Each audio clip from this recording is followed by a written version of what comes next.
Well, what is going on? What is going on, everybody? Welcome. Welcome, everybody, into the Overreaction Buffalo Sports Show, brought to you by the Market Dominator on the Buffalo Rumblings Vidcast Network. My name is Joe Miller. You can find me on Twitter if you so choose to, at Joe Miller Wired. I would just ask you to probably not do so on game days because me and Twitter and Bills game days have not been friends lately. It's been, not so much fun. Please do me a favor, whatever podcast or vidcast platform you are consuming this show on, please like, please subscribe. Please leave a review if that's at all possible. Would love to get some good comments. Would love to grow my base a little bit if that's even possible.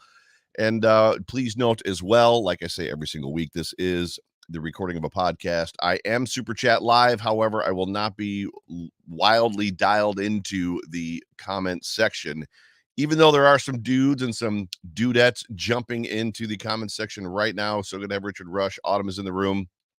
Good morning, Robbie. Cycle Jockey. That's a new one for me. T. Estelle's in the room. Good to see you. Good morning, Joe. Not happy, she says. Me either. Dave Allen, good to see you. And then Joseph, it's also good to see you. Welcome, everybody, into the show. Like I always say, whether this podcast finds you around a cup of coffee like it is me this morning, at the gym with your AirPods in, on the drive to work, or watching me live right now, let me just say one more time, welcome, as I take a sip of my brown cup of coffee instead of my brown, although it probably calls for some brown liquor this early in the morning, but it's 5 o'clock somewhere. I am still struggling with a little bit of a chest thing. I don't know. So if you are watching me live on YouTube and I break away, mute, and put up a different screen, it's probably because I'm coughing my brains out. So please just be patient. I'll be right back. Not right now, literally, but like if that happens, don't be like, what happened? The stream died. More than likely it's because I'm hacking up a lung. So it is good to have all of you with me. As I said before, I'm gonna get into this thing. It's not great. It's not gonna be all bad either. I don't think. I'm just gonna basically talk through it. But before we do, let's hear from the show sponsor, the Market Dominator. Everybody here is John Sebastian. Hello out there, Bills Mafia. This is John Spaschak, Associate Real Estate Broker with Metro Roberts Realty, also the leader of the Market Dominators Real Estate Team, where we seek to educate, advocate, negotiate, and dominate. I am also the proud sponsor of the Overreaction Sports Podcast by my good friend Joe Miller, better known as The Voice. Folks, if you are looking to try to navigate this real estate market, you better have somebody representing you who's a winner. And folks, we at the Market Dominators team are ranked in the top, in fact, less than the top 1% of all realtors in Western New York. You know why? Because we use the latest cutting edge technology and strategies to help you win in this market. So, if you're looking to win by either buying a house or selling a home, you're going to want to reach out to us directly, just the way our good friend Joe Miller did when he was looking. Call directly at 716-570-3298, and we will be happy to answer your call and help you navigate in a winning strategy in this real estate market. So, we want to wish everyone in Bills Mafia a happy, safe, and successful week. And one more thing, go Bills. Go Bills. That is John Spaz. Check the Market Dominator. Please, if you're in the market to buy or sell a home or a property, please give John a call, 716-570-3298, 716-570-3298. And I do have a little bit of that morning voice. So those of you that appreciate the timbre and the deepness of my voice, you should probably appreciate that it's a little bit deeper in the morning. Sorry, I'm just being silly. The season is officially half over. Not over. The season is officially half over for the Buffalo Bills. 9 games in the books. 8 to go. We do still have a bye week looming out there. Your Buffalo Bills have fallen officially to 5-4, losing to 24-18 to a better Bengals team, both on the field and on the coaching staff, in my opinion. How many times can you stand at the platform or at the podium and impressors and blame the team for not playing complimentary football? Yes, that's effectively how I'm opening this show. We are back to the days of I've got to check the tape. I've got to check the tape, which I believe was the Dick Duran days, right? I've got to check the tape. I'm not really sure until I check the tape. Well, Sean McDermott's go-to is basically a blast at the players at this point, all of the players, and he never really says which players. I guess they're just to assume which it was because the offense played like horse crap. The defense, played well. They played admirably, considering all the injuries and everything that they're going through. But when you just stand on the platform every single week and pair it out, we're not playing complimentary football. We're not playing complimentary football. There's an aspect to that phrase that says the problem is not me. The problem is them. I'm putting them in a position to win, but we are not executing and we are not playing complimentary football. So I'm just asking the question, Sean, how many times can we say that the problem is we're not playing complimentary football before we decide to effectively do our job and put the players in a position where they can play complimentary football? Because if execution is the answer every single week, or lack of execution, and every week the other answer is we're going to figure it out, and it's week 9 and we have not figured it out, but we're still saying that we're not playing complimentary football. At some point in time, as a leader of men, you have to determine and deem that the problem is me. I'm the problem. It's me. And I know that if I had an opportunity to interview Sean McDermott, he would say, well, yes, Joe, that is the problem. The problem is me. It starts with me. I'm the head coach. Well, if it starts with you and you're the head coach and you're the one responsible for figuring this out, why are we still doing the same things that we've been doing week after week after week? And we're parroting the same things post-game after every loss. We're not playing complimentary football and we aren't executing well, and we're going to figure it out. I could probably show over right there, right? Doesn't that kind of wrap this whole thing into a nutshell? But alas, there's more. I've got more for you this morning. Last week, as I told you, was kind of a week of no narratives. There really wasn't anything that kind of stuck out. It was a blasé week. This week was different. This week is different. The Chiefs beat the Dolphins, meaning that if the Buffalo Bills had won this football game, they were back in first place. However, if the Bills lose or had lost this football game, not only is there an uphill climb to possibly make the playoffs, but it basically puts them in third place in the AFC for at least 24 hours on the outside of the playoff picture looking in to presumably, if the Jets win tonight against the Chargers on Monday Night Football, they will be firmly in third place on the outside and looking into the playoff picture behind the Dolphins and the Jets. Everything was there for the Bills to take. Everything was lined up, not necessarily perfectly. You still had to go out and beat a very good Bengals team that has had your number for a long time and whose coaching staff consistently outcoaches your coaching staff. But that doesn't necessarily mean that the players on the Buffalo Bills aren't good enough to win. That doesn't necessarily mean that any given Sunday is no longer in effect. That doesn't necessarily mean that there weren't opportunities and chances to win, even with what the referees were effectively the trash that they were calling. There was. This game was a winnable football game. Up, down, sideways, and backwards, this game was a winnable football game. And it ended up in the loss column because of coaching. Yes, I know the players didn't execute. Yes, I know they gave up 24 points. Yes, I know the offense didn't score the points, but we are in, I said this a couple weeks ago. It's not, and thank God they stopped saying it's a week-to-week league. They stopped saying it after I called them out on it. Not that they listen to this show, because I know that they don't. But literally, I'm the one that said, because there were other content creators on it as well. Oh, it's a week-to-week league. Everybody but me, it's a week-to-week league. And I was like, it's not week-to-week when it's every week. And we've stopped saying that. And all of the other content creators have also stopped saying it's a week-to-week league. It's now firmly weekly. This is who we are. This was a winnable football game. And I know that there was stuff on both sides, but we're seeing the same mistakes. We're seeing the same ruts. We're seeing the same game plans. We're seeing the same things, and we're hearing the same coach speak. It's not getting fixed. Regardless, the Buffalo Bills had an opportunity to go out and rinse the bad taste out of their mouth of a bad playoff game last season. Thank God they didn't play that. Had they played like they played in the playoff game last year, I don't know what this show is. There might not be a show this morning.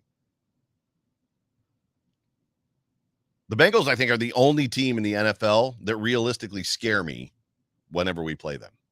They just seem to have our number, and they seem to have this coaching staff's number.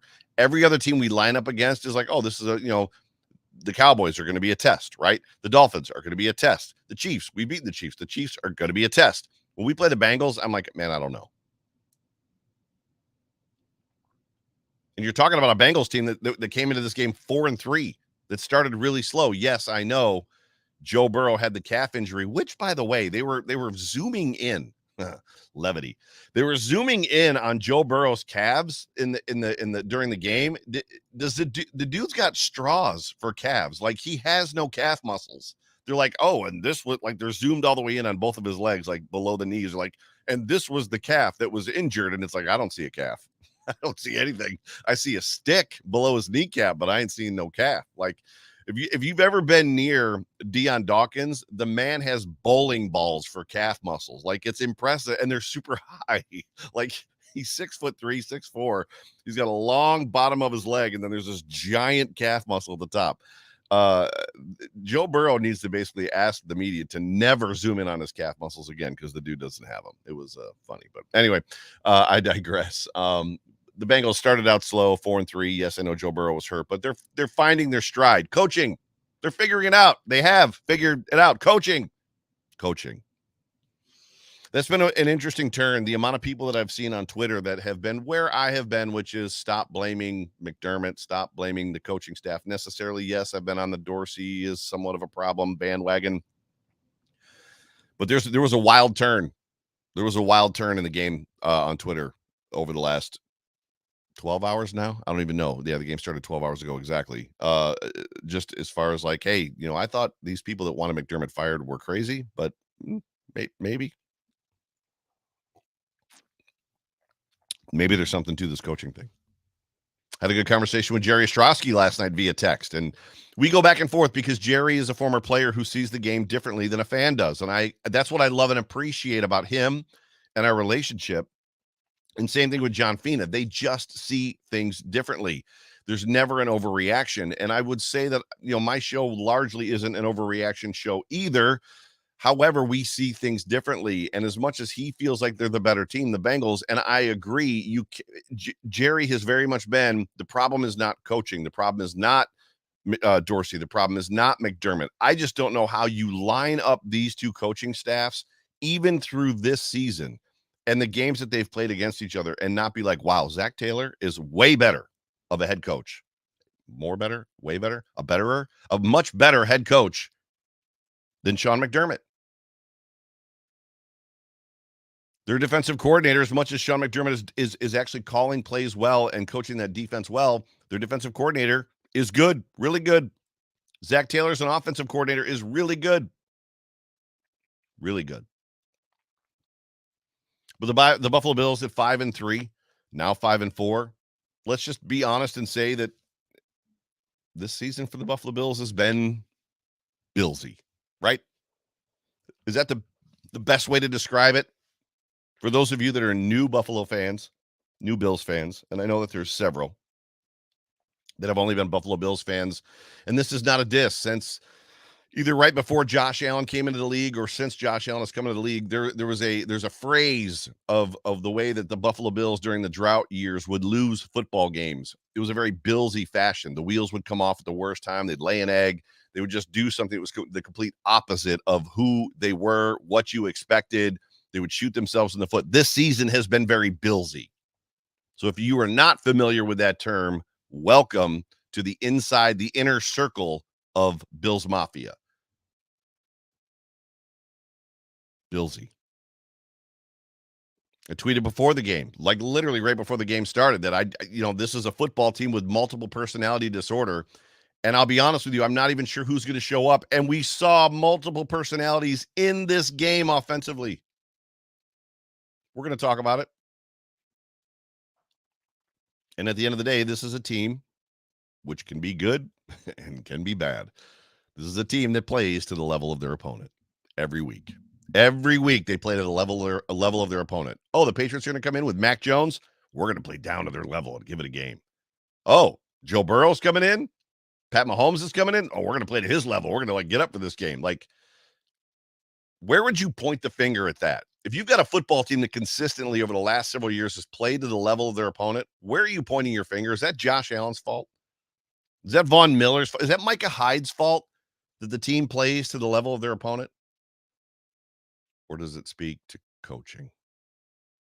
These are all questions I'm going to ask John Fina on the Off Tackle with John Fina show tonight, which is going to be at 9 o'clock p.m. Eastern Standard Time, as I cannot get home in time for the 8 o'clock version. I have a super chat coming in. James Rowe with the super chat. Thank you so much for being a part of the show. Appreciate you, buddy. Are we not enough complimentary coaching? Are we at, I can't read it. My eyes are blurry. Are we at not enough complimentary? 100% we're not complimentary coaching. And the funny part is Sean McDermott is doing just enough and saying just enough to bring confusion to the fan base and the media as to what is really going on. We're not finding rhythm. Why are they getting out of the 4-minute offense? I don't know. We're not scoring. Like Sean McDermott does coach speak like, we got to score touchdowns and not kick field goals. We got to end every drive with points. Like he says things that aggressive head coaches want to say, but we're just at the point week after week that it's hard to believe it. It's hard to believe that what he is saying in post-game pressers and during the midweek stuff is literally who he is. It feels like there's two different conversations. It feels like he has multiple personality disorder as well, right? I'm going to be this guy in front of the media and I'm going to tell them everything they want to hear and make them realize or at least believe that, like, I'm not the problem. We just don't play complimentary football. And I don't know why we're not executing and why we can't get a rhythm and tempo on offense. And that problem is clearly in the other side. Like, that's the offensive staff's problem. Oh, but by the way, I definitely have a say in exactly like what the philosophy is for this offensive scheme. So is the problem you or not? Because you're bringing a lot of fuzziness to this conversation. Anyways, I tweeted that this was a team with multiple personality disorder. A lot of you liked it and retweeted it and commented on it. And we saw it in this football game. People are jumping off the bandwagon, and they should have weeks ago. This is not the same football team that we saw in 2020, 2021, 2022. They're not. Actually, this is not the same football we saw 2020, 2021, and half of 2022, because halfway through 2022 last year, they kind of became this team. This is kind of who they were becoming, right? So Brandon Beane came out, I think, this past week and even said, we're a team still searching for its identity. Bro, half the season's over. Half the season's over and we're searching for our identity still. Coaching. At some point in time, the head coach, the offensive coordinator, the defensive coordinator, all the coaching staff has to say, look, this is what we're probably really good at. There's a sample size out there. This is who we're going to be. I'm going to talk more about that in a second. I have way too many notes and I have way too many tweets to read. I don't know what's going to happen. But I am going to go at this game a little bit different. I normally go through like a high-level summary. I go through the story of the game. You guys know what I do. I hit the stats, right? And then I, just yada, yada. I'm just going to talk about the Bills offense and the Bills defense real quick. But before I talk about any of this madness that's making me want to quit podcasting, I do need to address the referees and the officiating, because I tweeted out last night after one of the call. I think it was after the roughing the passer call on Tim Settle, that the NFL product is just turned to shit. Like, it's just not good.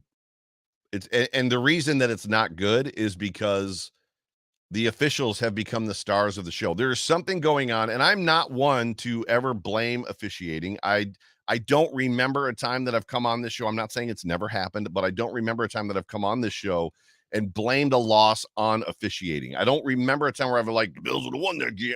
I don't remember a time that I've given the NFL and the officials and the Bills the Dolphin treatment, right? Dolphins fans are all up in their feelings every time the Dolphins lose about how the game was stolen by the referees.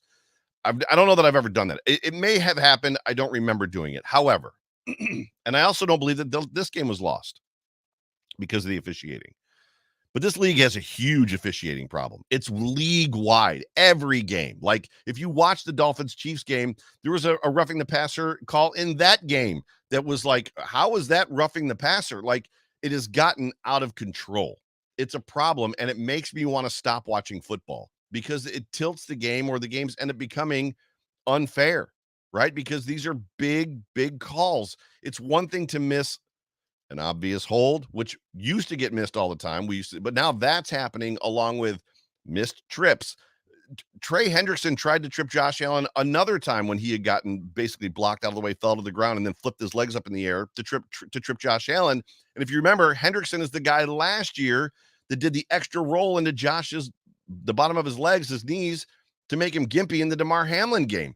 There's way too much stuff that gets missed, and then there's way too much stuff that's getting called. The officials are way too involved in these football games. Let them play football. I'm completely confused. It was after the intentional grounding call. I'm completely confused as to what is defensive holding anymore, illegal contact, and pass interference. Like, I don't even begin to presume or to guess what they're going to throw a flag on and what they're not. I see guys getting to the receiver early all the time, no flag. I see defenders that barely tug on somebody and it's a flag. I'm now seeing guys with their back to the ball. The ball comes in and they're making contact with the receiver, and they're no longer making that call for pass interference. The intentional grounding piece for Josh Allen, and Josh was livid. And he should have been, because as he said at the podium, I've never seen that called that way before. Neither have I. And there's a lot of people that listen to this show and watch this show that watch a lot of football. Some of you probably more than me. None of you have ever seen it. You have never seen intentional grounding with no pass rush, where there's an option route for the receiver. The receiver and the quarterback are not on the same page, and the ball goes over his head. That is not intentional grounding. There was no intention to ground the ball. Meanwhile, there was intentional grounding where the ball gets thrown away in the NFL all the time. If you're going to talk about intentional grounding, and we're going to be honest, it's a good play for a quarterback to throw the football away. We say it all the time. Don't take a risk. Don't take a sack. Don't force the ball. Just throw it away. If you throw the football away, it's intentional grounding. Joe Burrow did it several times. Josh Allen threw the ball away. There was one play later in the game where Joe Burrow was in the pocket, drifting back away from the rush that was on him. He throws the ball. It lands on the ground at the line of scrimmage, but he threw it intentionally to ground it to avoid the sack. The referees are just, and this is not a Bills-Bengals game situation. They're just way too involved, way too engaged, way too into the mix. There's flags every other play, every third play. It's out of control, and the NFL has to fix it. They have to fix it, because I don't want to say the integrity of the league is at stake, but even when you go back to, and there's people out there that are pointing to and talking about gambling, that like, since gambling has come into play, it's gotten worse. And it's hard to effectively argue that. Last week against the Buccaneers, the Bills were, I forget, 6.5 or 7.5 favorites or something like that.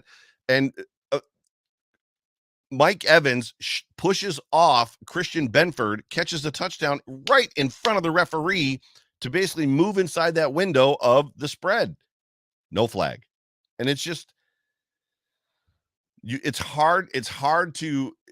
the U.S. government, right? I'm not a conspiracy theorist, but I know a lot of people who are, and there's a lot of fun conversations and like rabbit holes that you can run down about conspiracy theories. And what I tell people all the time is the biggest problem with conspiracy theories and the U.S. government is the U.S. government does just enough to make conspiracy theories believable. I'm going to say that again. The U.S. government does just enough to make conspiracy theories seem completely believable. And that's where we are with the NFL and officiating and gambling and basically rigging games.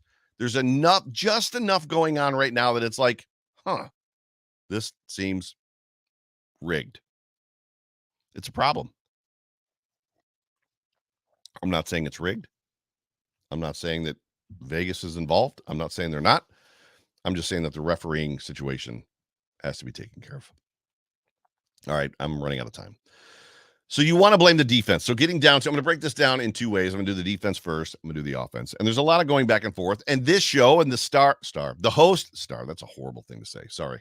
The host of this show, me, the person that talks on the microphone and basically does this thing, has been saying for weeks, to the chagrin and hate-filled tweets, retweets, and comments of Bills Mafia, that the problem for this football team is the offense. Everybody in the beginning of the season wanted to blame the defense. Well, the defense. Well, if they wouldn't have let them score.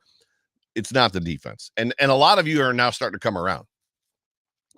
You want to blame the defense because we watch this team give up bad penalties at bad times, or they give up a bad play or a bad third down conversion at a bad time.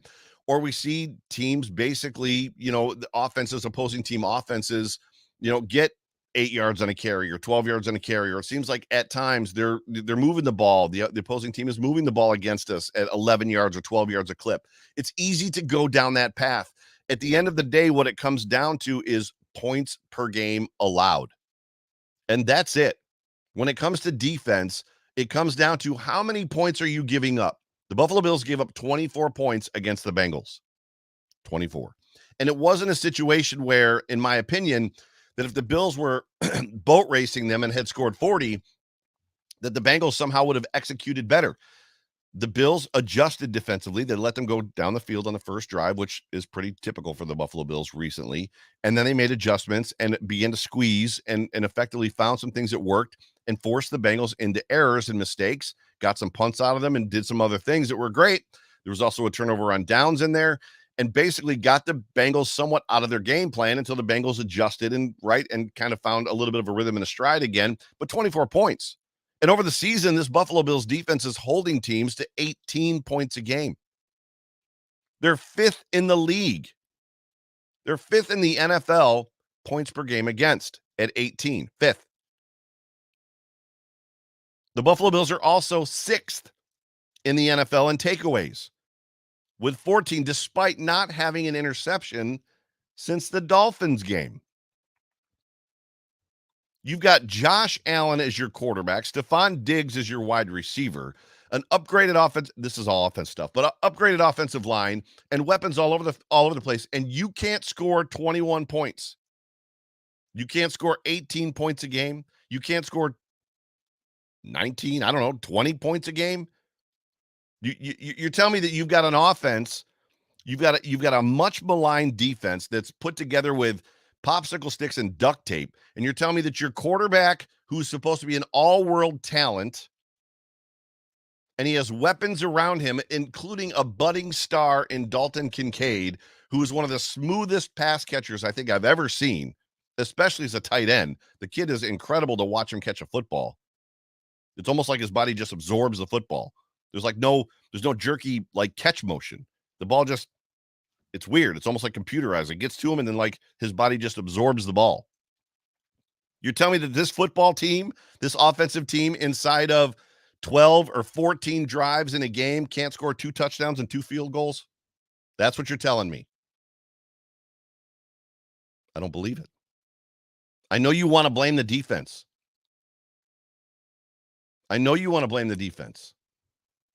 You're talking about a defense that's pulling dudes off of the couch in last night's football game against the Bengals, giving them meaningful snaps, and it's working.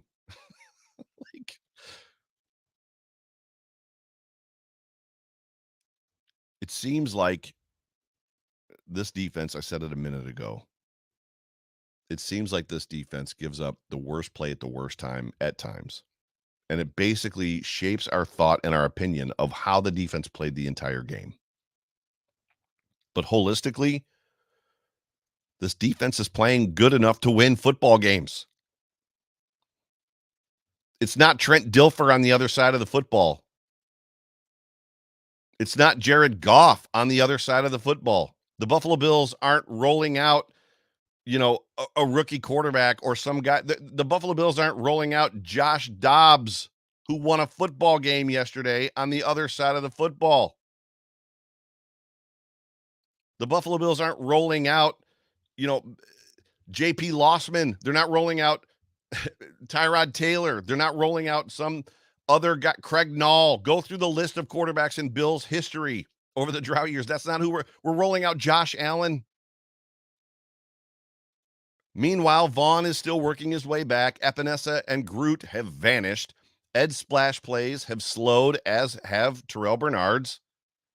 And the secondary at times seems very slow or at best limited.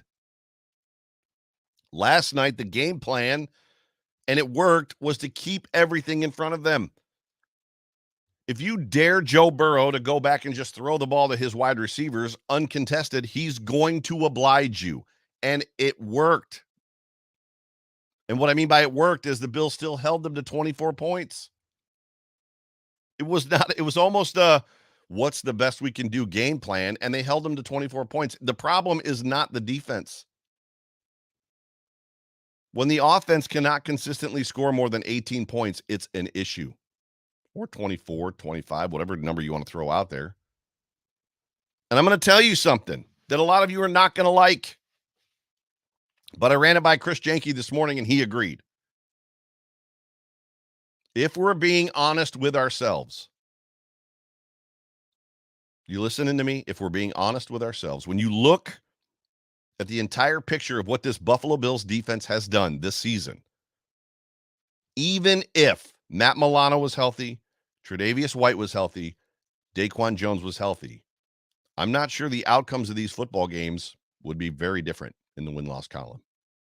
They might very well be exactly the same or close. Would you flip a win? Maybe. But at the end of the day, the problem isn't the defense. 18 points per game. Well, Joe, they're not playing complimentary football. Well, what the hell does that mean? How about the offense play some complimentary football and score some freaking points?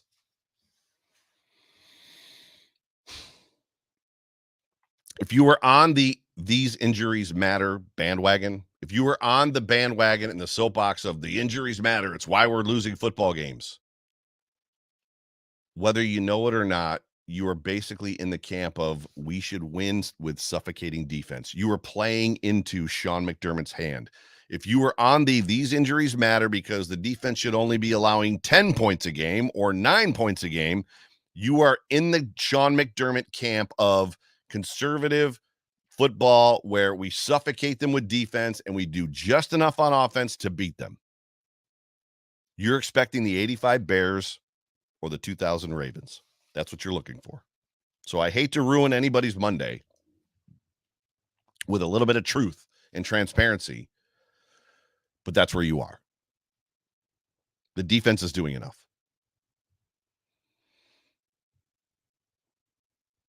They're doing enough. I don't know what to tell you. The defense is doing enough. And the reality is Sean McDermott, as much as I have a problem with what's going on with the coaching in this football team, McDermott is actually calling, I said it earlier, and he's coaching this defense well. This defense is strapped together with rubber bands, and they're playing good enough to win football games. They are. Which brings us to the issue at hand. The issue on this football team is offense and coaching. But all of this is wrapped up in coaching. So don't miss what I'm saying. The reason we're not winning football games on the field is because of the offense, but it all predicates and goes back to coaching. All of it. The offense this season, if you heard nothing else I said, if you're at work, whatever, if you've heard nothing else I said, listen to me right now. The offense this season is an experiment. It's an exercise in futility. There's a force of structure being pushed down on the players on offense who've bought into something that they don't realize that they're not capable of executing. It's a structure based on one man's desire to play balanced, complementary football in a conservative approach, despite what he's telling the media. An approach, an approach that used to work in the NFL. but has been largely passed by. The biggest head coach who's still trying to do it is Bill Belichick. How's that working out for him? Good defense, run game, complimentary football. The Patriot way. Your team sucks, Bill. Well, we beat the Bills. Yes, you did. Coaching. An approach that works if there's a dominant consistency across every phase of your football team. This conservative structure works. I'm going to say that again. It works if that approach works very well if there is a dominant consistency across every phase of your football team. What is the one thing our head coach tells us 17 times in every presser? We don't play consistent complementary football. Well, then why in God's name are you trying? Never mind. David Griffin with the super chat. David, appreciate you. David says, hi, Joe. Do you think our offensive woes can be fixed during the season, or are you worried that there's a deeper problem? The team just looks off. Dave, stick around. We're going to talk about this for real here in a second. Yes, I think it is fixable. I think the Bills know it's fixable as well. They just want to stick to this offensive philosophy that they are trying to force on this team, on Josh Allen, this team that has bought into it because they trust their coaches. Which, by the way, I feel like there's a kink in that armor. I feel like I think cracks are beginning to form. Whether it's Josh Allen at the podium last night or Dalton Kincaid's answers, Sean McDermott, I don't have any answers on how to fix this. And Dalton Kincaid's like, I think I have an answer. We seem pretty good in that up-tempo offense. Why don't we just stay in that? Sorry, I apologize. Dalton Kincaid with the rookie. The rookie tight end has answers. The head coach, the guy in charge of it all, has no answers. Anyways, I've inferred it and I've talked around it, but the reality is, getting back to, it's an approach that that works if consistency across every phase of your football team is there. It's an approach that also turns you into a hypocrite when you use the old philosophy you feel is who you are to kickstart the new philosophy you are trying to force the players to be. So I'm going to break that down. I'm going to say that again. This approach turns you as a head coach or a coaching staff into a hypocrite when you use the old philosophy you feel is not who you are. The old philosophy being the quick strike, attacking, up-tempo offense that fits Josh Allen and this team. When you use that philosophy, when you use the philosophy of, this is what happened in this football game. We're going to start the game. We're going to go 4-minute offense. We're going to get rhythm. We're going to drive down the field and score a touchdown. Check the box. It worked. And then we're going to go into the ball control, possession-based, balanced offense, and then score 3 points over the next 3.5 quarters, only to turn around and flick the switch again and go back to the offensive philosophy that you don't want to be, that you don't feel is good. You are a hypocrite. Literally multiple personality disorder. This is what you saw in this football game last night. The Bills came out in the up-tempo, 4-minute offense, went right down the football field, then took their foot off the gas and like, okay, we've got some rhythm and some tempo. Now let's go out there and let's not do that anymore. Let's try to have a possession style football game. And let's just plod down the field and we'll have balanced offense. We're going to play complementary football and blah, blah, blah, blah, blah. 3 quarters later, we've scored 3 points. We're now down 2 touchdowns. We need to do something quick. What do? Let's go back to the old philosophy. That's not us. Newsflash. That is you. Brandon Bean. You're not listening to me, but if you can hear me, we're still a team searching for identity. No, you're not. Your identity is there. You're running away from it. Stop running away from who you are as a football team. Go back to it before the season is lost, because we're about 2 games away from that, if we're not there already. There's a chance.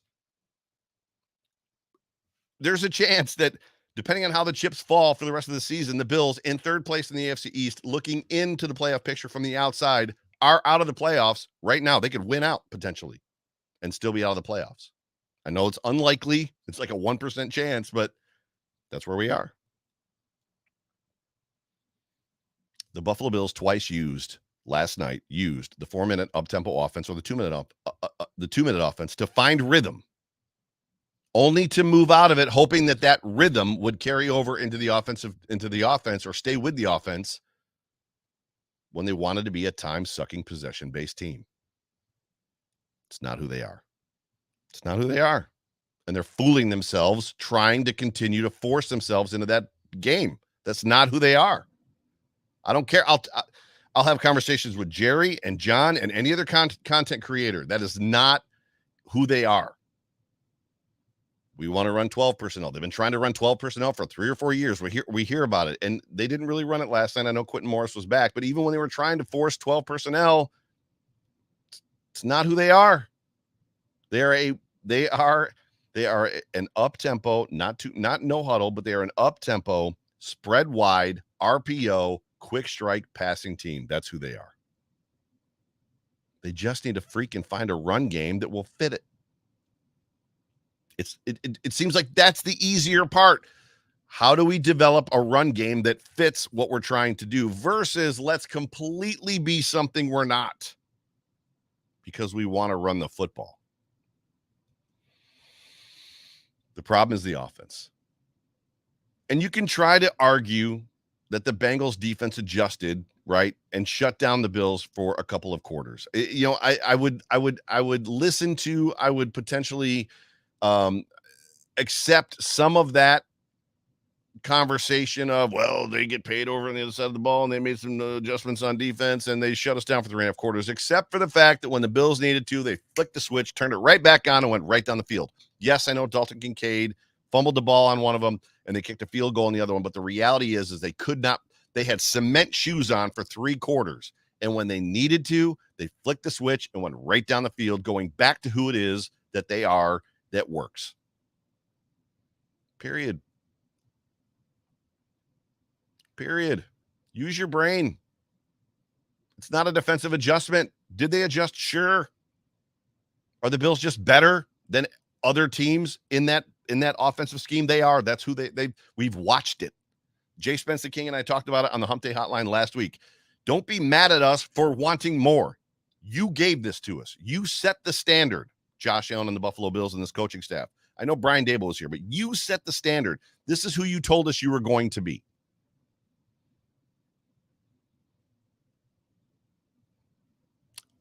And I think it all comes down to this. I'm not necessarily, I talked a minute ago, to set this up, I talked a minute ago that I feel like that there's cracks starting to form, that there's kinks in the armor. I am not necessarily a Gabe Davis detractor. So I'm not a Gabe Davis should not be on this football team. Yes, I have said I don't understand the love for Khalil Shakir. And I will say this, Khalil is making some huge plays in this offense. He's finding his way. It's finally starting to click. He's getting he's getting reps, and Josh Allen is finding him. It's been great to watch. It's been fun to watch. Still have a little bit of trust issue with him, but it's been fun. I'm not a Gabe Davis detractor either, but I'm also not a Gabe Davis stan. I think Gabe Davis is a great, I've said this 100 times, 3rd wide receiver in the NFL and a marginal number 2. That does not mean that Gabe Davis is a bad football player. It does not mean that Gabe Davis should not be on the Buffalo Bills. It means that he's solid, but limited, and that's okay. That is the definition of most starting NFL players. Solid player, great athlete, limited in some areas. Not everybody is Stephon Diggs. Not everybody is Devontae Adams. It's okay to be solid and limited. But one of the most telling things, and this is where I'm going with this, was in Josh's press conference last night. He was asked specifically about Gabe Davis getting targeted last week, and the offense seemingly seemed to open up. The offense opened up last week by targeting, it seemed like by targeting Gabe Davis, the offense opened up. Even though that's not what happened. They were playing the RPO up-tempo offense the whole entire freaking game, which allows Gabe Davis to get open, by the way. That benefits Gabe. Gabe thrives in that offense, as does Josh, as does Steph Diggs. Anyways. But they asked Josh, what happened? He only got targeted once or twice. He had no receptions. Was it by design, or were the plays just not there? Was he not getting open? Josh responded, I don't know. Until I watch the tape, I'm not going to know what happened. I was just trying to run the plays that were called and trying to execute them. That's a very, very telling comment. The plays that were called, basically, if you're going to read between the lines, which I'm going to do for you, and I could be wrong, that says to me that the plays that were called did not lead me to Gabe Davis. He was not part of the game plan. Why would your number 2 wide receiver not be part of your game plan? Maybe you want to feature Dalton Kincaid, which they somewhat did. Dalton had a great football game. But I was just trying to run and execute the plays that were called. And if we are going to do the math, those plays that were called, again, not only kept him away from Gabe Davis for the whole game, but kept him away from Stephon Diggs for about 2.5 quarters. So somebody needs to be marching into Ken Dorsey's office and asking him, what are the plays that you're calling? And what is the desired outcome?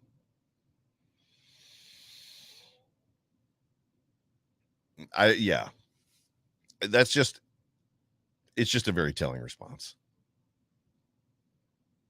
Aside from, in my opinion, the lack of ability to work through his reads freely, having play calls that come in that give him the ability to scan the defense, not be predetermined.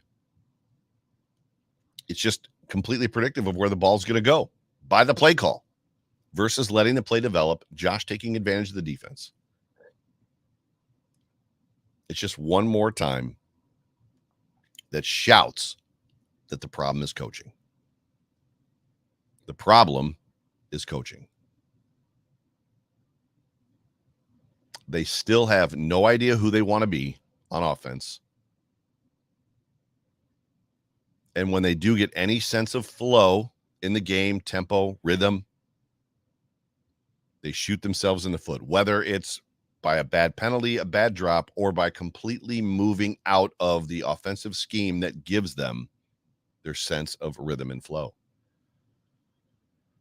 The reality is there's a huge amount of talent on this offense. There are stars lined across this offense. The offensive line is better this year. They're better.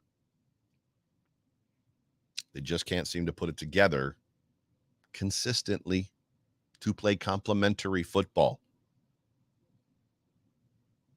And I'm not kicking dirt on this football team.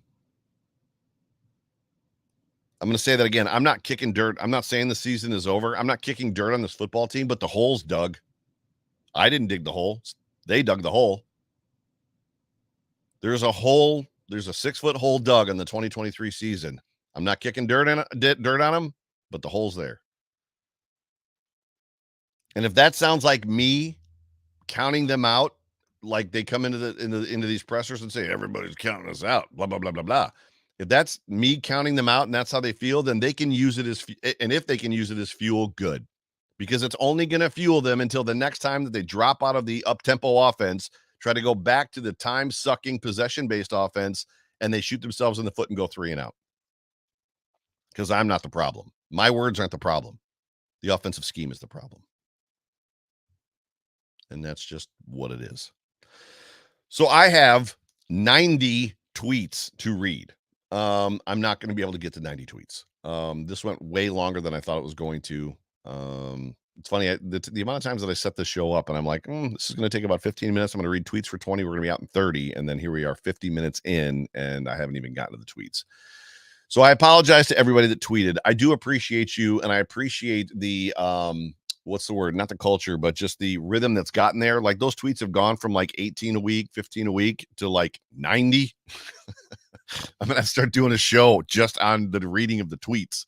It's gotten awesomely out of control. I appreciate all of you. And in no small part, probably because of Trish, who's running the Overreaction Buff handle and social media stuff. Like she's doing an incredible job. And I know that that's brought a lot of exposure and, what's the word? Just attention to a handle that I ignored a lot over the last 5 years. But yeah, so thank you everybody for that. So I'm going to get you guys out of here. I appreciate all of you. I'm going to leave you with this. This is what I'm going to leave you with before we go. It's Monday. We play the Denvers this coming week on Monday Night Football. You know, while the Buffalo Bills season is assuredly not over, the season is not over. There's 8 games left. The reality is the Buffalo Bills right now are in 3rd place in the AFC East. 3rd place. And if the Jets win against the Chargers tonight, which they could, seems unlikely, but they could, they will be in 3rd place for the rest of this week until they play next week. They are on the outside of the playoff picture looking in. The reality is they've got to get some things figured out, which they have said that they're going to do and that they're working on, and we got to get this figured out. The time is now. The time is now to get things figured out. Because I'm going to be honest with you. It's not impossible. The season is not over. However, with games against the Eagles, Chiefs, Cowboys, and Dolphins still on this calendar, and the Jets who beat you, and the Patriots who beat you, it's not looking great. It's not looking great, fam. So I don't mean to be the bearer of bad news, and I don't want to be Mr. Negativity, although that's what it seems like it is. I'm just being realistic. Ladies and gentlemen, you've been tuned into the Overreaction Buffalo Sports Show, brought to you by the Market Dominator on the Buffalo Rumblings Vidcast Network. My name is Joe Miller, the voice of this here show. Stick around. It is Monday tonight, 9 p.m. Eastern Standard Time, the Off Tackle with John Fina show. We're going to go through it and then, look for all the other amazing content on Buffalo Rumblings going forward. Ladies and gentlemen, I love you. I appreciate you. We're in this together. I'm branded. You see it on my chest, the Buffalo Bills logo. We'll be here doing this thing together for the rest of the season. Love you guys. Go Bills.